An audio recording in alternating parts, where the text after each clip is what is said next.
মাদ্রাসার পাঠ্যক্রমে যুক্ত হচ্ছে অপারেশন সিন্দুর। বড় সিদ্ধান্ত উত্তরাখণ্ড সরকারের। মাদ্রাসার পাঠ্যক্রমে যুক্ত হচ্ছে অপারেশন সিন্দুরের গৌরবগাথা। এই সিদ্ধান্ত নিয়েছে উত্তরাখণ্ড সরকার। জানা গেছে, উত্তরাখণ্ডের মাদ্রাসা বোর্ডের সিদ্ধান্ত অনুযায়ী সে রাজ্যের নথিভুক্ত অন্তত 450টি মাদ্রাসার সিলেবাসে অপারেশন সিন্দুর নিয়ে পড়াশোনা হবে। উত্তরাখণ্ডে 451টি নিবন্ধিত মাদ্রাসা রয়েছে।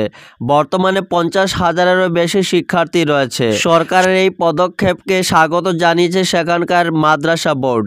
আপাতত আলিয়া ইন্টারমিডিয়েট লেভেল পর্যন্ত পড়ানো হবে অপারেশন সিন্দুর। সেই মতো সিলেবাসে বদল আনার সিদ্ধান্ত নেওয়া হয়েছে। সেখানে ভারতীয় সেনাবাহিনীর সাহসিকতা এবং দেশের প্রতি নিষ্ঠার অনুপ্রেরণামূলক গল্প থাকবে। উল্লেখ্য, পেহেলগামে হামলার জবাবে গত 7 মে রাতে অপারেশন সিন্দুর চালায় ভারতীয় সেনা।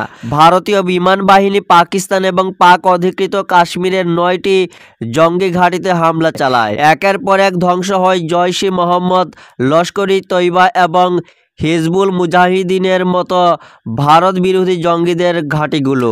সরকারের তরফে দাবি করা হয়, এই অপারেশনে শতাধিক বেশি জঙ্গি নিহত হয়েছে। এই সমস্ত ঘাঁটিগুলো থেকে ভারতের বিরুদ্ধে হামলার পরিকল্পনা করা হয়েছিল। তাছাড়া জঙ্গিদের অস্ত্র প্রশিক্ষণ দেওয়া হতো।